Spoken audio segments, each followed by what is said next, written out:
We're together. My father kept mentioning how Aaron had really matured, and my mother made passive-aggressive comments about how sometimes we don't realize what we had until it's gone. Even worse, Aaron played along. When my mom reminisced about our honeymoon, he laughed. When my dad asked if we'd ever considered trying again, Aaron shrugged and said, "Who knows what the future holds?" I kicked him under the table. Hard. He winced but didn't stop smiling. By dessert, I realized this wasn't nostalgia, it was an ambush. They'd coordinated this. I don't know if it was out of delusional romanticism or pure boredom, but my parents sand, as I later discovered. Aaron's mother, too, had decided to pull a parent trap on us, to grown adults. When I left that night, I didn't speak a word to Aaron. I just muttered something about needing to work early and got out. My phone buzzed before I'd even reached my car. "Aaron, they're insane." "Me, you think?" "Aaron, Mom's in on it too. She called me last week about family reconciliation. Thought she was talking about her divorce. Turns out she meant ours." "Me, Jesus. Aaron, want to meet for coffee tomorrow." "Prêt premier." "Think we should compare notes." I hesitated. The last thing I wanted was to see him again, voluntarily this time. But something in the tone of his text, cynical, resigned, a little desperate, made me curious. The next afternoon, we met at a cafe downtown. He was already there, sipping black coffee, the same kind he used to make every morning at home, except now it wasn't my kitchen he was haunting. "So, said, when I sat down. "They're trying to parent trap us." I laughed, though it came out more like a snort. "That's one word for it." "I call it manipulation." He leaned forward, elbows on the table. "They've been at this for months. My mom told me she ran into yours at church. Said they've been brainstorming, like with some kind of DIY project." I groaned. "This is unbelievable. They're setting up another dinner next weekend," he added. "Joint family thing." "I got the invite this morning." "Oh, I stopped myself, covering my face. "You know what? Let's go." He raised an eyebrow. "Excuse me, let's go," I repeated. "Let's give them the show they want. Except this time, we're the ones writing the script. That was the moment it started the quiet, wicked alliance neither of us saw coming. We began plotting, over coffee, over texts, over the kind of late-night calls that once meant love and now meant strategy. We'd show up together, smile, flirt, let them believe their ridiculous plan was working. And when the timing was perfect, when their smug, self-congratulatory joy peaked, we'd drop the truth. Ce kind of truth that scorches bridges down to ash. In the days that followed, I caught myself slipping into old habits. I knew his tells again, the way he rubbed his temple when he was stressed, how his lips twitched when he was trying not to laugh. It was unsettling, like muscle memory from a life I'd buried. But this wasn't romance. This was revenge, quiet, theatrical revenge. The night of the next dinner, both families were gathered around the dining table. My mother wore pearls. Aaron's mother had baked a world-famous lasagna, and both fathers were pouring wine like peace ambassadors. Aaron's hand brushed mine under the table just for the act, and I didn't pull away. "Not yet." "So," my father said cheerfully, "you two seem to be getting along again." I smiled sweetly. "Oh, well, in fact, we've been seeing a lot of each other lately. Aaron played his part perfectly. Yeah, some things just fall back into place, I guess." Our mothers exchanged looks of pure, shining triumph. And that's when I knew the moment was near. Because the trap they'd built for us, we were about to spring it on them. The silence before impact always has a particular weight, thick, sticky, almost cinematic. You could feel it that night, hovering over the dinner table, like smoke. Our parents didn't notice, of course. They were too busy congratulating themselves for what they thought was a masterpiece of family diplomacy. "Oh, I knew it!" My mother burst out, her eyes gleaming. "Didn't I say so, Robert? Didn't I say they just needed a little push?" Aaron's mother, Vivian, clasped her hands together. "This is just wonderful." Sometimes love only needs a second chance. Aaron and I exchanged a glance, the kind that said, "Ready." He reached for his wine, swirling it idly. "Yeah, second chances are great," he said slowly, "when people deserve them." I smiled, tracing the rim of my glass with one finger. "True, though sometimes people mistake manipulation for love." My mother blinked, a frown beginning to bloom between her brows. What are you talking about, dear? Aaron leaned forward, elbows on the table. Let's just call it what? It is you tried to parent trap us. Both of you. All of you. My father looked confused. Vivian's hand froze mid-air. Aaron continued, voice calm but sharp. You lied. You set us up big our backs because you couldn't handle the idea that your grown children made their own choices. You thought if you forced us into the same room long enough, we'd fall back into old habits. And you're right. I added, meeting my mother's stare. We did fall back into old habits, scheming, outsmarting, and pretending. The difference is, this time we're doing it together. The realization hit them like thunder. Vivian's mouth dropped open. My mother's wine glass slipped, spilling a crimson streak across the white tablecloth. Aaron leaned back, arms folded, utterly relaxed. You should have seen how hard we laughed, planning this. I mean, the nerve. Treating to divorced adults like children. You didn't fix anything, you reminded us why we left in the first place. Aaron's father, who had been silently chewing through the chaos, cleared his throat. Now wait just a minute, son. No, Aaron cut him off. His tone had changed colder now, edged with years of unspoken ressentiment. You don't get to talk about waiting. Dad, you spent my whole marriage watching Mom guilt trip us both, and you said nothing. You've been waiting your entire life for someone else to clean up your messes that shut him up. My father, on the other hand, puffed up like he always did when confronted. Emily, that's enough. Your mother and I were only trying to help. We care about you. Bye. Sneaking behind my back? By calling my ex every other week to check in on him, I snapped.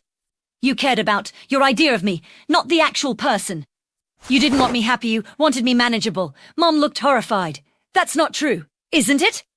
I interrupted. When I told you I wanted to leave Aaron, you said I was being emotional. When I told you I was exhausted, you said marriage is hard work. You never listened. You just wanted a story to tell your friends how your daughter and her perfect husband made it work. Across the table. Aaron's smirk had vanished, replaced by something darker, a kind of catharsis. My mum used to call me after the divorce, he said quietly.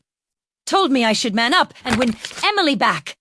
Said it was embarrassing to have a failed marriage in the family. You wanted a trophy marriage, not a son. Vivian's lips quivered. Aaron, that's not fair. Oh, it's fair, he said. It's the first fair thing I've said to you in years. No one spoke for a long moment. The only sound was the soft hum of the refrigerator and the distant bark of a neighbor's dog. Then I laughed short, sharp, humorless. You know, it's almost poetic. You wanted to fix something broken, but all you did was expose every crack you tried to paint over. Aaron nodded. And ironically, you did bring us back together. Just not the way you hoped. That line landed like a bomb. My mother's voice trembled. What does that mean? I looked straight at her. It means we're done. With you. With all of this. We're not your little projects anymore. You don't get to meddle or advise or accidentally run into our coworkers to check how we're doing. We're disowning the whole lot of you. The word disown lingered in the air, jagged and electric. Vivian Gasped, you Karen tilted his head. I absolutely do. You've been manipulating me since I was old enough to talk. You guilled me un ton mariage to pretending I was happy. Now, you've finally given me a reason to walk away. Without a second thought, my mother clutched her pearls like a cliché. You can't just erase family, Emily. Oh, believe me, I said softly, it's easier than you think. We stood up in unison. Chairs scraped back. The table trembled slightly under the sudden motion. My father barked something our names, maybe, but it was too late. We were already heading toward the door. Wondered for me, like who's a tone for a fleeting second. It felt like the early days when kindness was still effortless between us. Outside, the night air was cool and quiet. He exhaled. Well, that went better than expected. I laughed, the sound rough in my throat. We make a good team when we're angry. Guess so. He hesitated, hands in his pockets. So, now what? You really meant that? Cutting them off? I looked back at the glowing windows of the house, our parents' silhouettes moving inside, frantic, gesturing, unraveling their perfect little world. Yeah, I said finally. I think I did. He nodded slowly. Then I'm in too. We stood there. For a moment, side by side, Strangers bound by shared fury and strange closure. Then, as if reading my mind, Aaron said, "You ever think maybe the real Parent Trap wasn't about getting us back together, maybe. It was about reminding us who we were before they got involved." I turned to him. "Maybe," I said. "But if this time, wetratem." Instead, and as the porch light flickered behind us, "We will care we're not back into love. Freedom, that should have been. But of course, with fam like ours, Natalie, ibig the calls." At first, I ignored them unknown numbers. Voicemails full of sighs and apologies, half-sincere, phrases like "we just want to talk" or "you can't mean this forever, Emily." Then came the text from my mother. Long, rambling paragraphs that alternated between guilt and denial. "You're being unfair. We did it out of love. You're our only child. Don't punish us like this." Each message felt like a slow drip of poison. For the first of my life, première left mon read. Aaron wasn't much different. Vivian had shown up at his condo twice, once pretending to drop off old mail, and once just standing outside, waiting. "She's in deep denial," he said over coffee one morning. "I think she actually believes we'll just snap out of it." I stirred my drink slowly. "They've spent decades controlling every piece of us. They don't know how to stop." He gave a humorless laugh.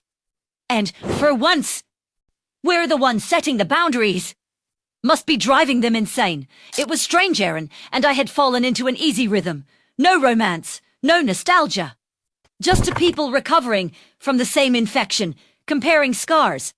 He'd call when Vivian crossed a line. I'd text when my parents sent another manipulative email, and we'd remind each other not to cave. Then one afternoon, I got a letter. It wasn't typed like my parents' usual dramatic declarations. This one was handwritten, neat, deliberate, my mother's script. I didn't want to open it, but something about the weight of the envelope made me curious. Inside were 3 pages lined, notebook paper, the faintest scent of her perfume, and words that started with, "You've misunderstood everything." She wrote about how love makes people desperate, how she couldn't bear to watch her daughter throw away something so real. She mentioned the loneliness of the house, the silence between her and my father since I'd stopped coming by. And at the very end, a single line that made me freeze. "If you won't forgive us, maybe Aaron will." I reread that last sentence 3 times before calling him. "She wrote you too?" I asked without preamble. He sighed on the other end. "Yeah, same handwriting, different guilt trip. Said she and your mom have been talking every day, planning something. I think I felt my stomach tighten." "Planning what?" "Not sure. But my mom asked if I'd come by next Sunday for dinner. Said your parents might drop in." "Oh no," I said instantly. No. They can't possibly think that we'll fall for it again." He chuckled darkly. "You'd be surprised what denial can do. We met that Friday in the park, trying to decide how to handle it. The air was cool, the grass damp from morning rain. I watched him toss a pebble into the pond. What if we don't show up?" I suggested. "They'll just try again, or worse, show up at our jobs. You know, your mother's capable of that." He wasn't wrong. She once tracked me to a client meeting because she happened to be nearby. "So what then?" I asked. He hesitated, then smiled a slow, dangerous smile I recognized instantly.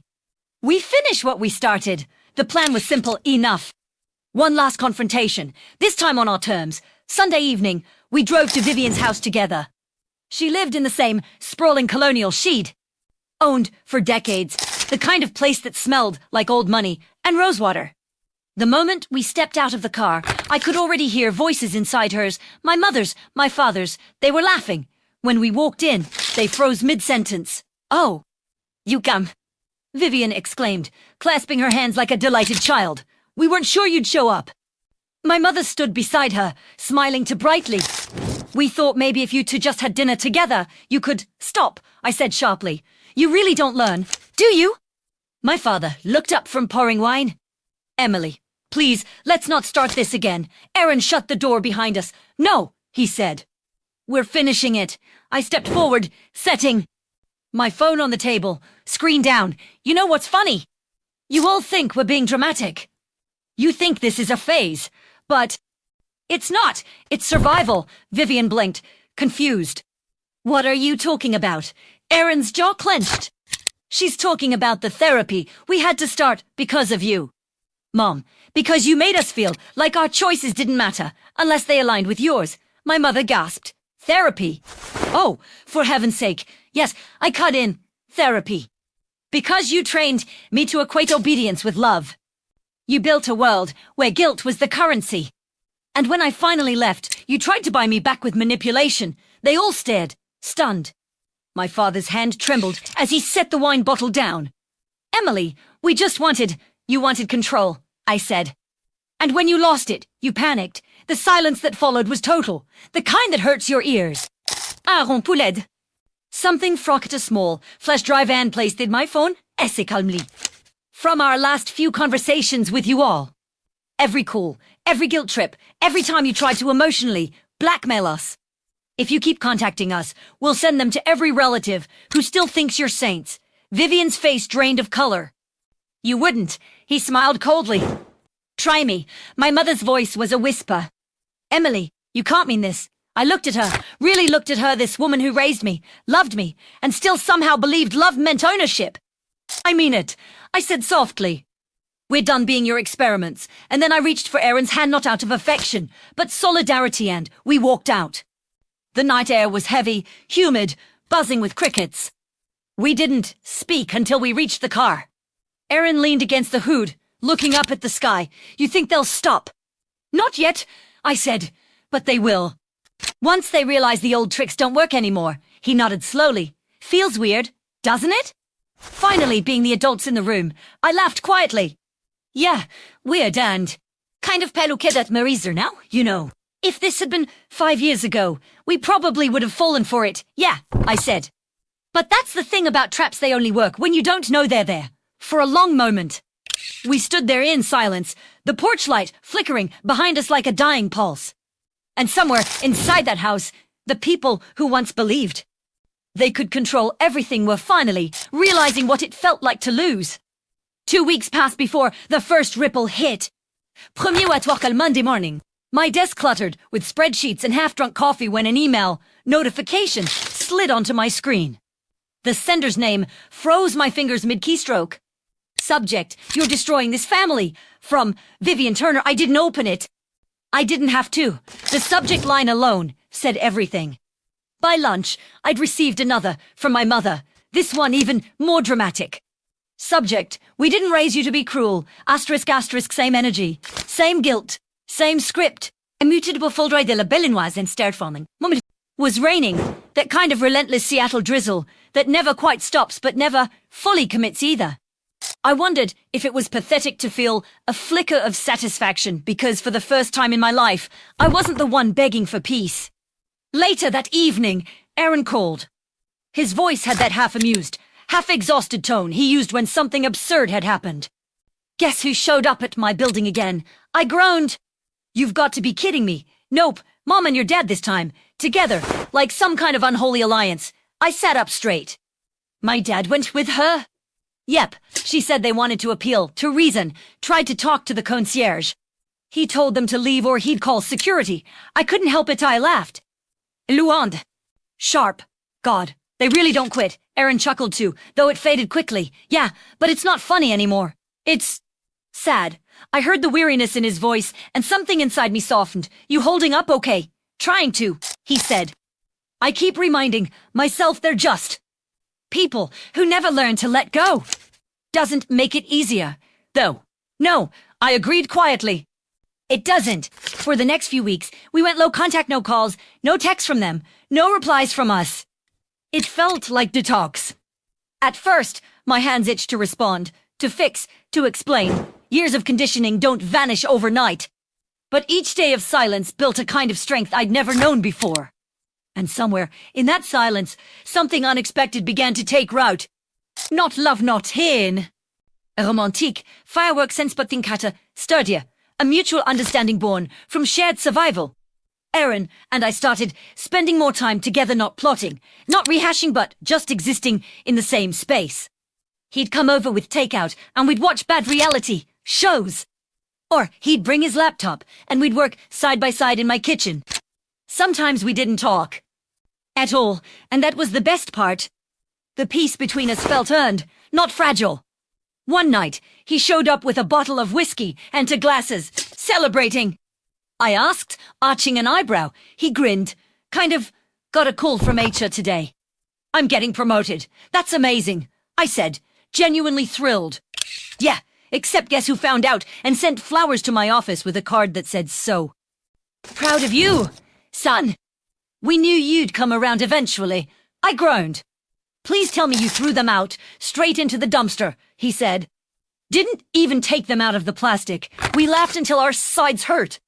It was the first time in months that laughter didn't carry an edge. By midnight, we were sitting on the balcony, the city lights flickering like quiet constellations below us. He poured another drink and handed it to me. You ever think about what would have happened if we hadn't met when we did? He asked. I thought about it for a moment. Yeah, I think I would have married someone else just like you because I was still trying to fix my parents through other people. He nodded slowly. Yeah, me too. We clinked glasses, the sound soft against the hum of distant traffic. A moment of silence passed before he spoke again, his tone lower now. You know, I'm not saying we should ever get back together. God, no. But I don't hate what this has turned into. I smiled faintly. Maître? Neither. We didn't label it. We didn't need to. Whatever it was real in a way our marriage never had been. That night, after he left, I found another letter in my mailbox. Disowned from my father. No return address, just my name in his blocky handwriting. Inside, a single sheet of paper. Emily, we're sorry for everything. You're right about us. We crossed a line. Your mother isn't taking this well, but I wanted you to know I understand why you're angry. I hope one day you'll let us explain. Dad, for a long time, I just sat on the couch, holding it. I didn't cry. I didn't smile. I just breathed, because for once, there was no manipulation in it. No guilt. No, but we love you. Just accountability. It wasn't forgiveness. Not yet. But maybe it was the start of something close to peace. I texted Aaron a picture of the note. Me, think this is real. Aaron, maybe. Or maybe it's another trap. Me, guess time will tell. Aaron, either way, we're ready this time. He was right. We were. Because we'd stopped being their children the moment we learned to say no. But peace, I would learn, has a funny way of turning into illusion. 3 days later, everything we thought we'd ended came roaring back louder, sharper, and this time, dangerous. It started with a phone call in the middle of the night. My phone buzzed on the nightstand around to 17 a.m. I groaned, half asleep, assuming it was some spammer or wrong number. But then I saw the name on the screen, Aaron. When I answered, his voice was shaking. Emily, I think something's wrong. The sound jolted me fully awake. What happened? Are you hurt? No, not me. It's God. I don't even know how to explain this. My mom tonight, on lit steam, my pulse quickened. What do you mean, she wasn't in it? She left it there. Engine off, doors locked, but the headlights were on. There was an envelope taped to my door. When I got home, I sat up straight. Aaron, what did it say? He hesitated. It said, you win. For a moment, all I could hear was my own breathing. Please tell me you called the police. I did. They said there's no sign of her, but they'll file a report. Je l'ai faire. Phone, in the car too. I don't know what the hell she's doing. Emily, it feels like she's trying to scare me. I swung my legs out of bed, already reaching for my jeans. I'm coming over. Don't, he started, then stopped himself. Actually, yeah, come. The streets were ghostly quiet, rain drizzling, just enough to turn the pavement silver. When I reached his building, a police cruiser was idling out front. The car he described, a silver Lexus, sat at the curb, its headlights still glowing faintly through the mist. A uniformed officer was talking very near in the entrance, when es salmer his shreinlis. They think she might have checked into a hotel, he said as I joined him. There was a receipt on the passenger seat. Bellevue Mario, from about an hour for. I asked. He rubbed his temples. The cop said they'll send someone, but it's not a missing persons case yet. Not officially. Something cold settled in my stomach. So we go ourselves. He gave me a look that said this was reckless and then nodded anyway. We drove through the rain in silence, headlights carving long ribbons of light through the darkness. When we reached the hotel, the lobby was nearly empty, just a tired clerk at the desk and the faint sound of a vacuum from down the hall.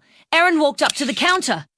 "Hi, I'm looking for my mother, Vivian Turner. She checked in tonight." The clerk frowned politely. "I'm sorry, sir. We can't give out guest information." Erin exhaled slowly. "She left her car running outside my building. Her phone, too. We're worried she might be in danger." The clerk hesitated, eyes flicking between us. Then, after a moment, she lowered her voice. "She's in room 314. But, sir, she told us not to let anyone disturb her." Erin didn't wait. We took the elevator in silence. The ride felt endless, the kind of quiet that makes every second stretch. When we reached the third floor, the hallway lights buzzed faintly. Room 314 was near the end. The Do Not Disturb sign swung gently from the handle. Erin knocked once. "Mom?" No answer. He knocked again, louder. "Mom, open the door." Still nothing. Etienne Thomas pinned to his voice. I stepped forward and tried the handle. It wasn't locked. The door creaked open.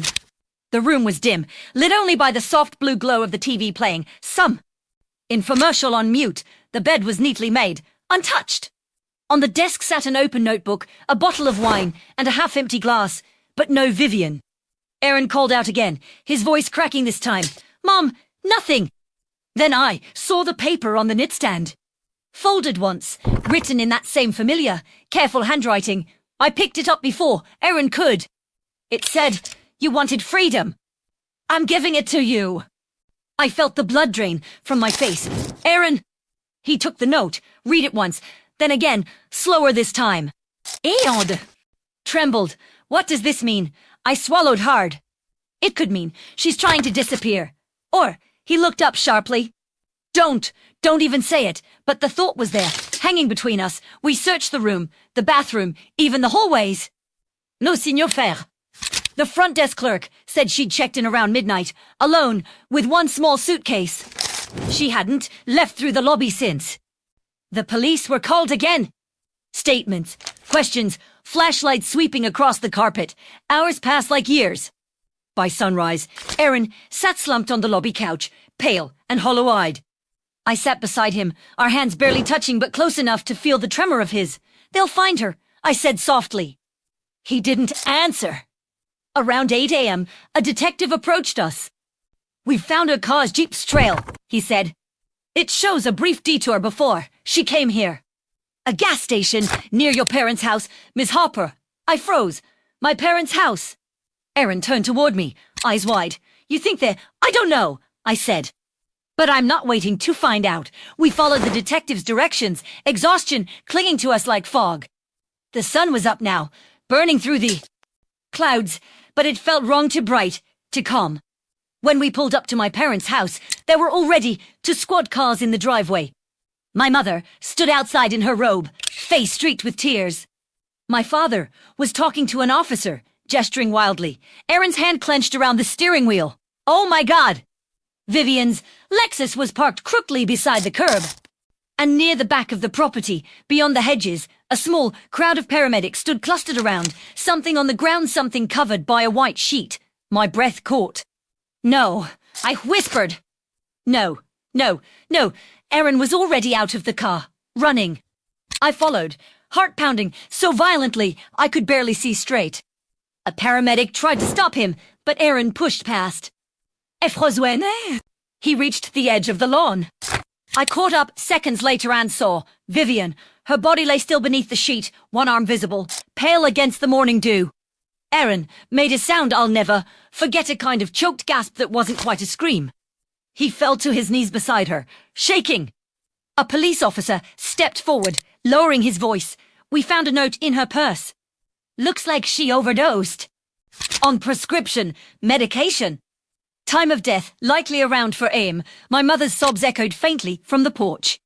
My father tried to hold her, but she pushed him away. Erin didn't move. "Et juste arrête, Wenfuck," she said. "She said I wanted freedom," he whispered. "This isn't freedom. This is punishment." And in that awful moment, I Understood something. Neither of us had dared to admit when you break free from people who live through control. Sometimes they destroy themselves trying to keep hold of you. But this was worse, because Vivian hadn't just ended her own life. She'd left behind one more trap, and before the day was over, we would find out what it really meant. The scene outside the Turner house blurred into fragment sirens. Whispers, the click of cameras, Aaron sitting in the grass with his hands in his hair, while paramedics packed away their quiet efficiency. The kind of mourning that doesn't end, it just bleeds. I stayed beside him until the coroner's van pulled away. He hadn't spoken since the officer confirmed her death. When he finally looked up at me, his eyes were red but dry. She did her flatly. In your parents' yard, I followed his gaze toward the porch where my mother stood, clutching her robe closed at the throat. She came here to make sure we'd see it, I said softly. He didn't answer, just stared past me at the house that had somehow become part of the crime scene. The police wanted statements. My parents tried to offer tea. The absurdity of it all made my stomach twist. I stayed just long enough to answer questions how I'd found out what Vivian's note said when I'd last spoken to her. When it was finally over, I drove Aaron home. He sat in silence the entire ride, the city sliding by in grey streaks. At his building. He hesitated before getting out. She blamed me, he said quietly, even in the note.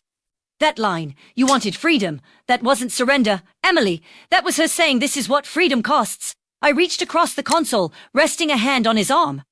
Don't you dare carry that. She made her own choice. He gave a hollow laugh. Yeah, but she made sure I'd have to live with it. He didn't invite me in that night. I didn't ask. The next few days were a blur of news coverage, condolences, and unbearable quiet. The headline made me want to smash my phone. Local woman dies by a parent, suicide in family dispute. They didn't use our names, but everyone who knew us knew anyway. Aaron handled the arrangements mechanically. He refused help, refused the condolences. The funeral was small, private, just him. A few distant relatives and a handful of his mother's bridge club, friends who whispered behind their tissues. I went, not because I wanted closure, but because I could not. After the service, I found him standing by the car, staring at the coffin being lowered into the earth. His voice was low when he finally spoke. She left something else. I turned. What do you mean? The lawyer called this morning, he said. She changed her will last month. Everything house, investments, the foundation, she ran, it's all being left to me. That's normal, isn't it? He shook his head. With one condition. I only inherit if I reconcile with your parents. I stared at him. You're kidding. He pulled a folded paper from his pocket and handed it to me. Clause 5. Read it. I scanned the typetext. It was absurd. Beneficiary must maintain regular and amicable contact with Robert and Elaine Harper, who have agreed to act as co-trustees in the management of the Turner estate. Co-trustees, I whispered. She made them executors. Aaron nodded. She knew exactly what she was doing. She didn't just leave me an inheritance, she left me a leash. My hands were shaking by the time I handed the paper back. You can contest this.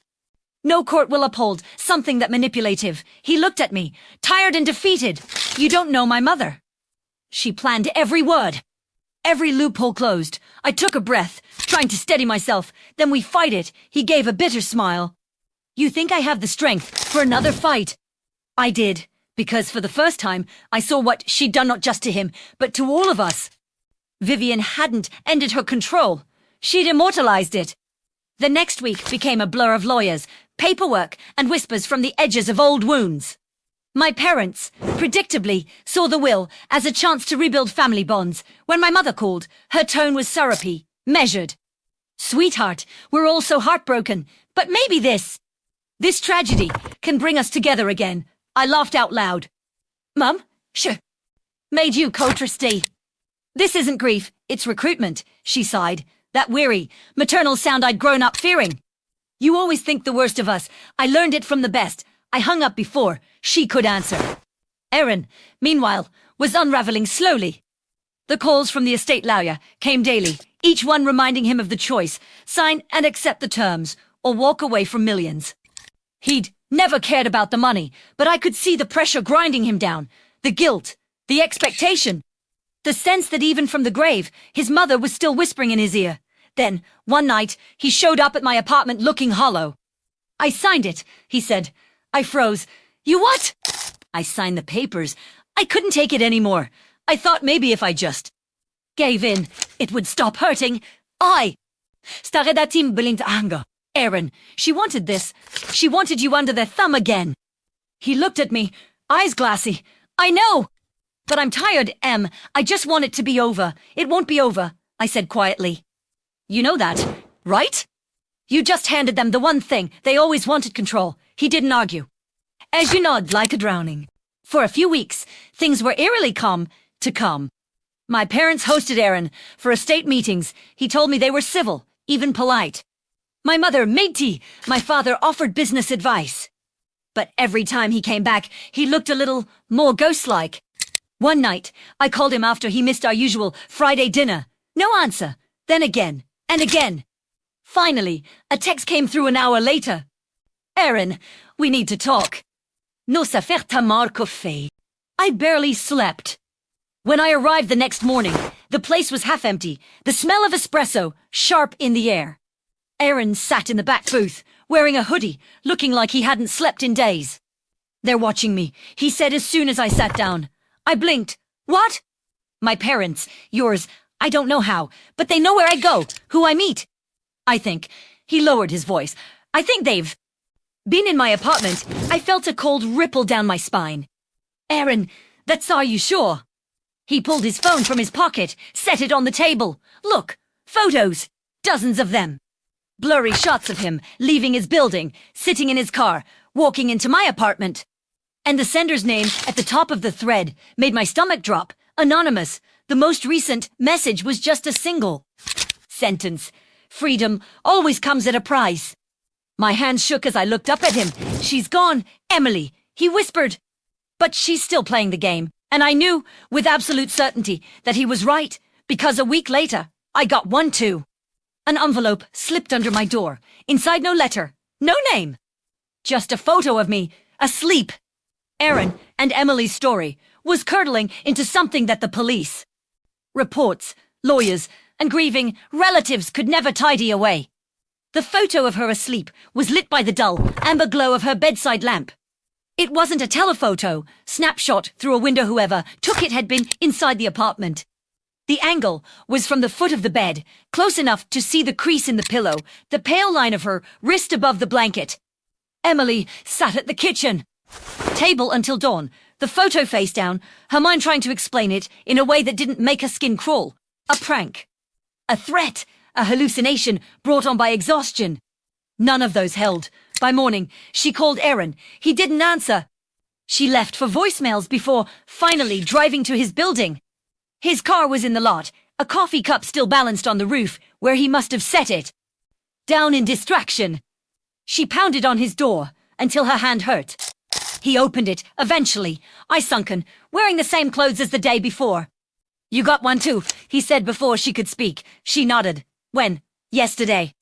It was an envelope under my door.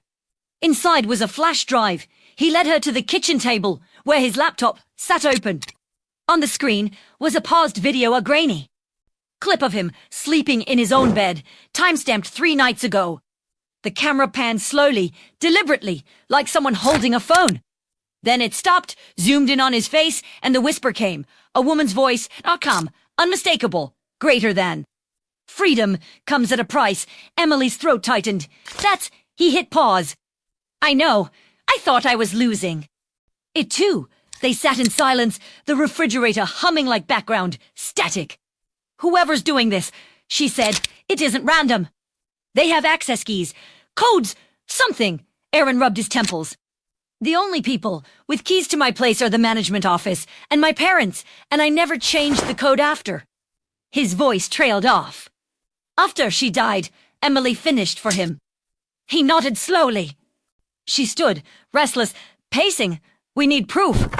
Cameras, locks, something digital we can track." He gave a faint, humorless smile. "You're really going to out-paranoid me?" "Damn right," she said.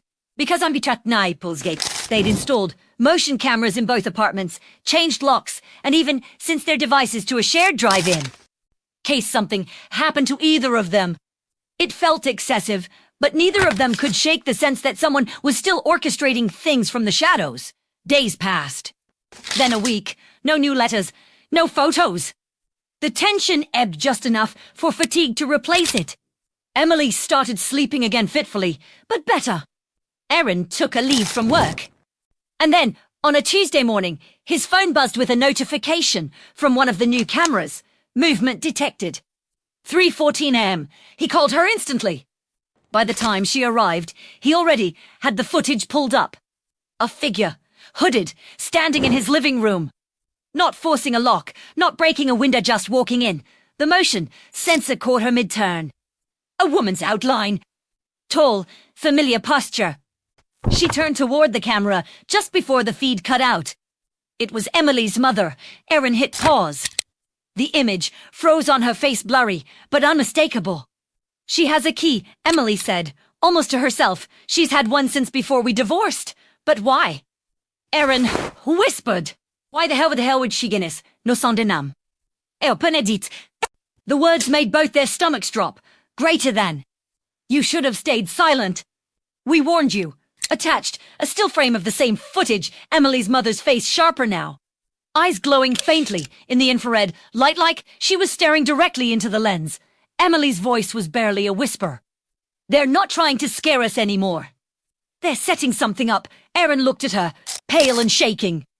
What if? What if she isn't working alone? Because there had been another shape in that video, half hidden behind the doorway, too shadowed to identify, but unmistakably male. And when the police finally came, later that night, after Emily's frantic call, they reviewed the footage and paused on that dark silhouette. The detective looked from the screen to Emily.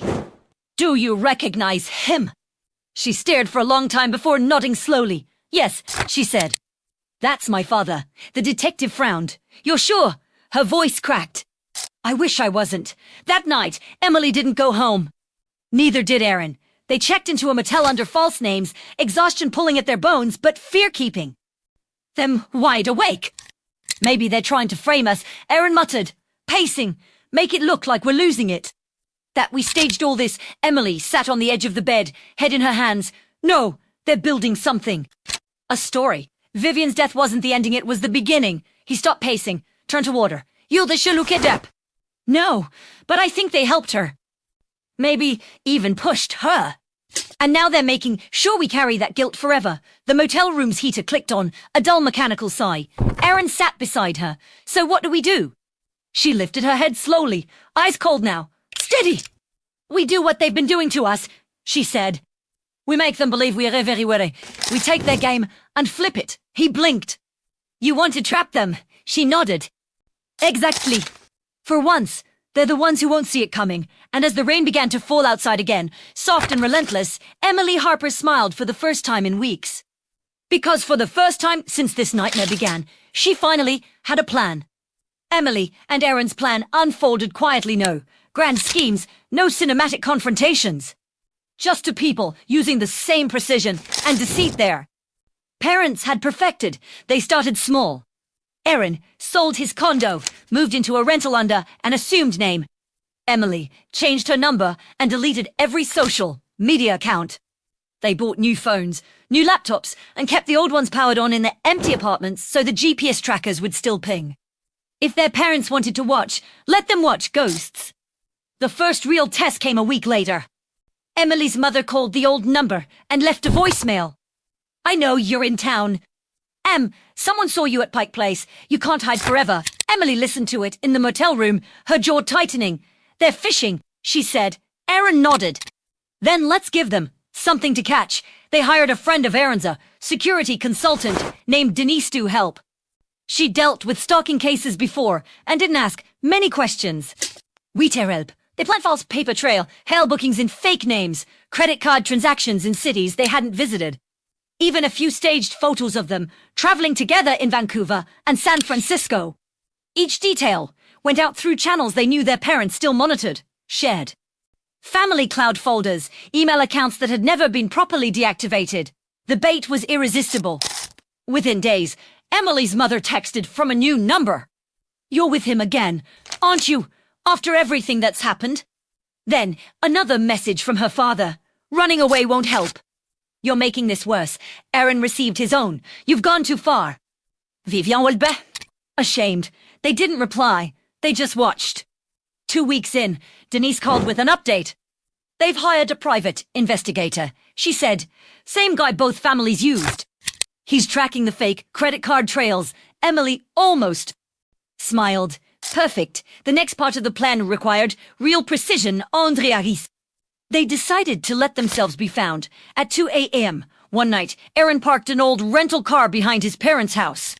Inside, he placed a flash drive containing doctored footage, hours of them confessing on camera to fabricating the stalker threats, to gaslighting the families, even to faking Vivian's death. Every sentence carefully crafted, every timestamp manipulated. The final line of the recording was the real message. Emily's voice, low and steady, greater than you wanted control. "Now, you can explain this to the police. They left the car unlocked, keys in the ignition." The flash drive labeled, "Simply proof." By sunrise, it was gone. The explosion came 48 hours later. Aaron's phone buzzed with a news alert.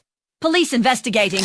New twist in Turner case evidence suggests possible manipulation of events leading to suicide." The article quoted an unnamed family source who'd handed over critical footage. The police had already seized his parents' computers for review. When he showed it to Emily, she laughed an ugly, exhausted sound. "They thought it was proof of our guilt. Now they're the ones under investigation for obstruction." Aaron smiled for the first time in weeks. "We just parent-trapped the parents. It might have ended there if guilt hadn't been such a stubborn thing." A few days later, Emily's father called from a blocked number. His voice was hoarse, broken. "Emily, please. We didn't mean for any of this.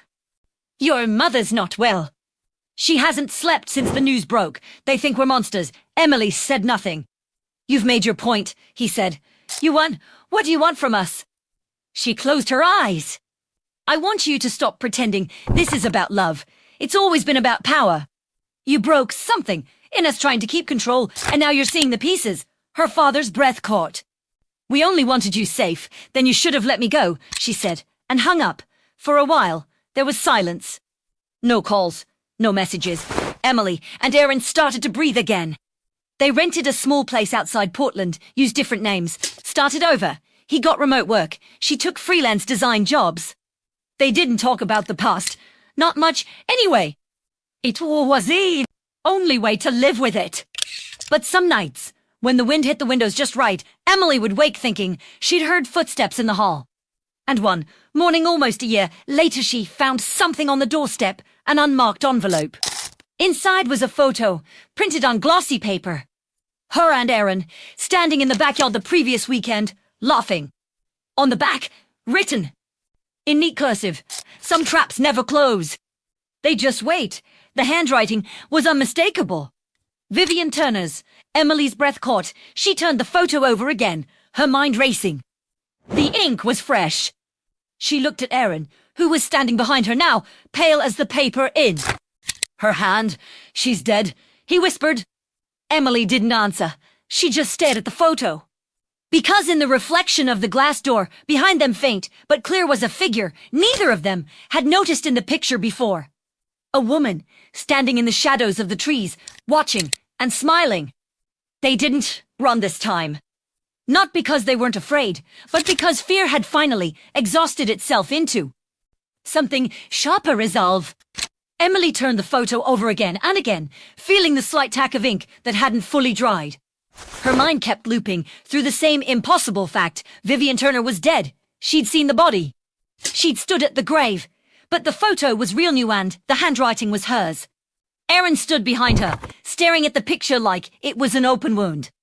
"Maybe someone found her old journals," he said, though his voice carried no conviction. "Maybe they're copying her handwriting. Maybe she's not alive," Emily said, too fast, too certain. "But someone wants us to believe she is." They both turned toward the window. Outside, the yard looked harmless, sunlight caught in the leaves, the fence creaking softly in the breeze. But Emily knew better. There, We're always watchers, always hands behind the curtain. Aaron rubbed a hand across his face. We should call the police. She shook her head. And tell them what? That a dead woman sent us a photo. They'd put us on a list. Aaron, so what then? He asked, voice breaking a little. Emily took the photo, slipped it into a drawer, and shut it. We stopped reacting. We live. He stared at her. You think that'll make it stop? No, she said quietly. But it'll make it pointless. They burned the rest of the evidence that night. The old phones, the envelopes, the drives, every breadcrumb that had ever tied them to the game their parents started.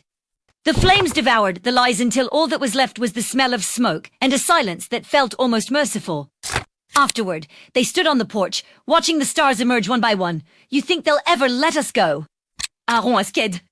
Emily thought of the photo, the writing, the reflection in the glass. Then she thought of the way her mother had once told her, control only ends when someone stops giving it back. They already have, she said. He frowned. What do you mean? She looked at him, a small, tired smile pulling at her lips. We're not in their story anymore. They're in ours. He let out a long breath and nodded.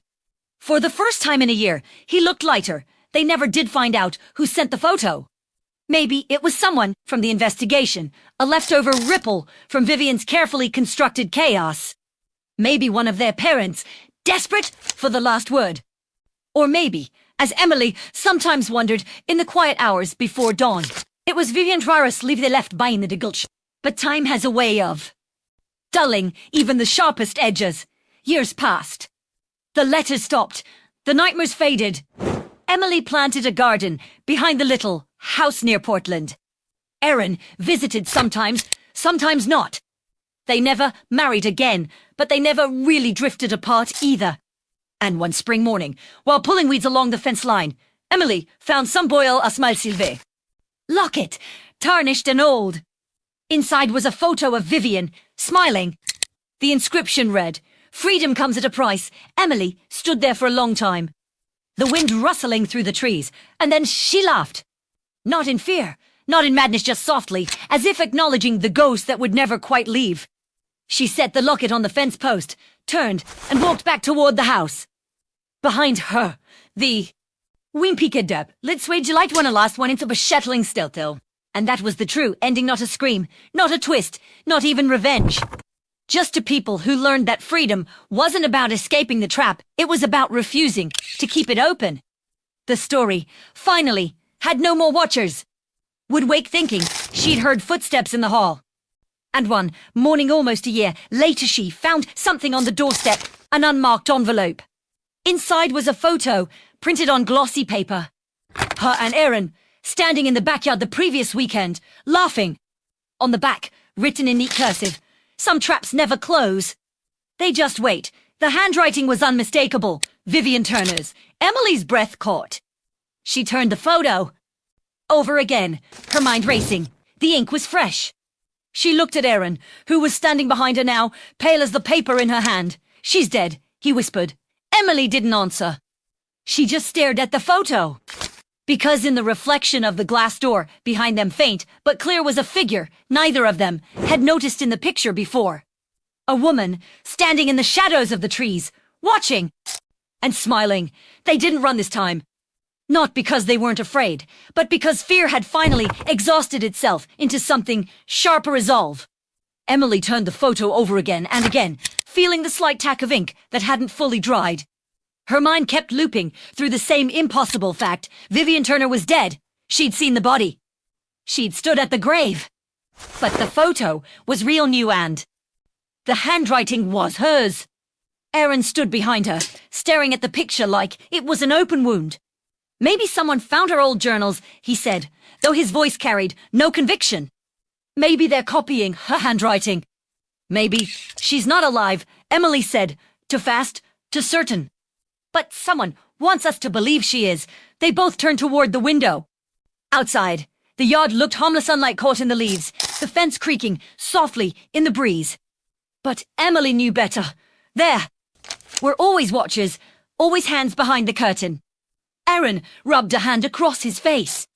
"We should call the police." She shook her head. "And tell them what?"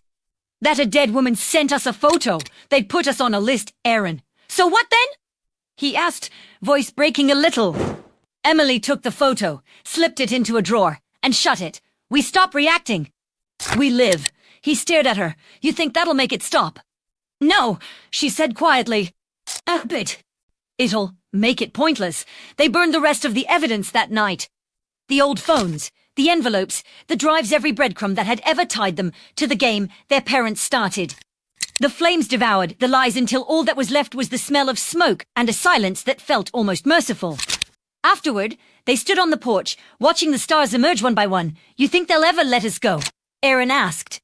Emily thought of the photo, the writing, the reflection in the glass. Then she thought of the way her mother had once told her, control only ends when someone stops giving it back. They already have, she said. He frowned. What do you mean? She looked at him, a small, tired smile pulling at her lips. We're not in their story anymore. They're in ours. He let out a long breath and nodded. For the first time in a year, he looked lighter. They never did find out who sent the photo. Maybe it was someone from the investigation, a leftover ripple from Vivian's carefully constructed chaos. Maybe one of their parents, desperate for the last word. Or maybe, as Emily sometimes wondered, in the quiet hours before dawn, it was Vivian lived the left beined doing. But time has a way of dulling even the sharpest edges. Years passed, the letters stopped. The nightmares faded. Emily planted a garden behind the little house near Portland. Aaron visited sometimes, sometimes not. They never married again, but they never really drifted apart either. And one spring morning, while pulling weeds along the fence line, Emily found something buried just beneath the soil, a small silver locket, tarnished and old. Inside was a photo of Vivian, smiling. The inscription read, "Freedom comes at a price." Emily stood there for a long time, the wind rustling through the trees, and then she laughed. Not in fear, not in madness, just softly, as if acknowledging the ghost that would never quite leave. She set the locket on the fence post, turned, and walked back toward the house. Behind her, the wind picked up, lifting the locket's chain so it swayed gently. Catching the light one, last time before, settling still. And that was the true ending, not a scream, not a twist, not even revenge. Juste a topo. People who learned that freedom wasn't about escaping the trap, it was about refusing to keep it open. The story, finally, had no more watchers. Would wake thinking she'd heard footsteps in the hall. And one morning almost a year later she found something on the doorstep, an unmarked envelope. Inside was a photo, printed on glossy paper. Her and Aaron, standing in the backyard the previous weekend, laughing. On the back, written in neat cursive, "Some traps never close. They just wait." The handwriting was unmistakable. Vivian Turner's. Emily's breath caught. She turned the photo over again, her mind racing. The ink was fresh. She looked at Aaron, who was standing behind her now, pale as the paper in her hand. "She's dead," he whispered. Emily didn't answer. She just stared at the photo. Because in the reflection of the glass door, behind them faint, but clear, was a figure neither of them had noticed in the picture before. A woman, standing in the shadows of the trees. Watching and smiling. They didn't run this time. Not because they weren't afraid, but because fear had finally exhausted itself into something sharper resolve. Emily turned the photo over again and again, feeling the slight tack of ink that hadn't fully dried. Her mind kept looping through the same impossible fact. Vivian Turner was dead. She'd seen the body. She'd stood at the grave. But the photo was real new and the handwriting was hers. Aaron stood behind her, staring at the picture. Like it was an open wound. Maybe someone found her old journals, he said, though his voice carried no conviction. Maybe they're copying her handwriting. Maybe she's not alive, Emily said, too fast, too certain. But someone wants us to believe she is. They both turned toward the window. Outside, the yard looked harmless, sunlight caught in the leaves, the fence creaking softly in the breeze. But Emily knew better. There were always watchers, always hands behind the curtain. Aaron rubbed a hand across his face. "We should call the police." She shook her head. "And tell them what?" "That a dead woman sent us a photo. They'd put us on a list." "Aaron, so what then?" he asked, voice breaking a little. Emily took the photo, slipped it into a drawer, and shut it. We stop reacting. We live. He stared at her. You think that'll make it stop? No, she said quietly.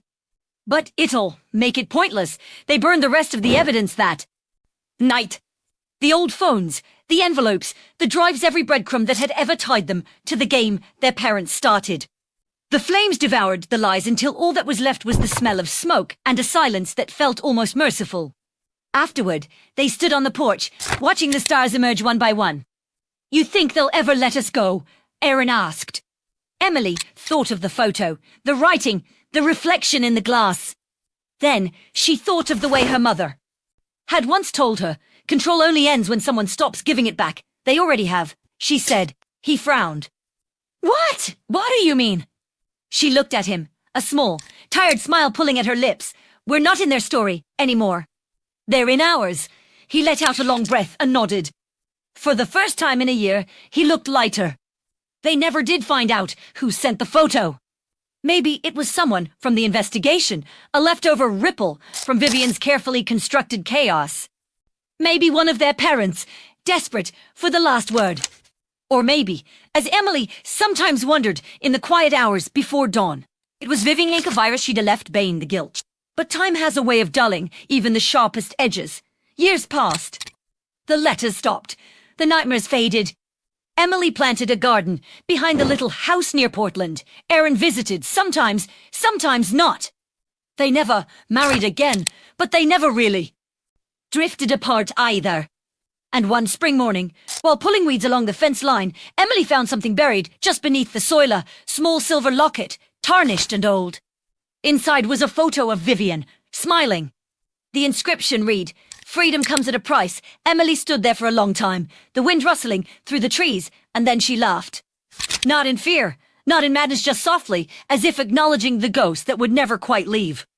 She set the locket on the fence post, turned, and walked back toward the house. Behind her, the wind picked up, lifting the locket's chain, so it swayed gently. Catching the light one, last time before, settling still. And that was the true ending, not a scream, not a twist, not even revenge. Just to people who learned that freedom wasn't about escaping the trap, it was about refusing to keep it open. The story, finally, had no more watchers. Your father's final words, the lawyer said, his voice tremoring just enough to betray that he knew exactly what chaos he was about to unleash, were all assets moved to the Cayman Islands. Goodbye. The silence that followed was not the kind found in grief, it was the kind that burns. That tightens like wire around the throat. My sister's jaw locked. My mother's ringed. Fingers went rigid on the edge of her black clutch. And I got help. I laughed. A sharp, hollow sound that cracked through the mahogany air like shattering glass. It was supposed to be a funeral, not a financial confession. Yet there we were, 3 surviving members of the Chandler family dynasty, sitting in a high-rise law office overlooking Manhattan, while our father's attorney read his last words not from a will, but from an encrypted drive with a Cayman banking login. 2 weeks earlier, he had been alive. 2 weeks earlier, the money was ours, or so we thought. It began, as all family betrayals do, with a promise and a lie. The day my father, Raymond Chandler, called in Kenneth. Autumn air smelled of iron and money. The leaves had July Kim. You're both here, he said as I stepped into his study, the fire painting everything in shades of copper and deceit. He gestured for me and my sister, Vivian, to sit. The decanter on the side table glowed amber with his favorite scotch. He wasn't drinking anymore, though. That had been the first sign. Sans terme. Putting things in order, he said, the way people say I'm dying, without having to use the words. I want no confusion when the time comes. Vivian leaned forward. Dad, please. You're just being dramatic again. He smiled at her the way wolves might smile at sheep. No, sweetheart, drama is for the living. This, he tapped the thick envelope on his desk. This is for what comes next. I remember thinking how small he looked that evening, dwarfed by his own empire, the oil stocks, the offshore accounts, the family trust that had built generations of Chandlers. He had always been the sort of man whose wealth seemed to multiply in the shadows. What's in it? I asked, nodding toward the envelope. His eyes flicked toward me, sharp and calculating. Instructions. Contingencies. In the event that my exit happened sooner than expected, Vivian rolled her eyes. You're 72, not terminal. He coughed into a handkerchief, the sound dry and deliberate. Let's hope you're right. When he dismissed us that night, he didn't hug either of us. That was never his way. But I swear when I looked back from the doorway, he was staring at the fire, as if memorizing it, as if he already knew it would outlast him. He died 5 days later. The official report said heart failure. The unofficial whispers said something else. My father had made enemies, financial ones, political ones, and a few who blurred the line between both. His company had been under federal scrutiny for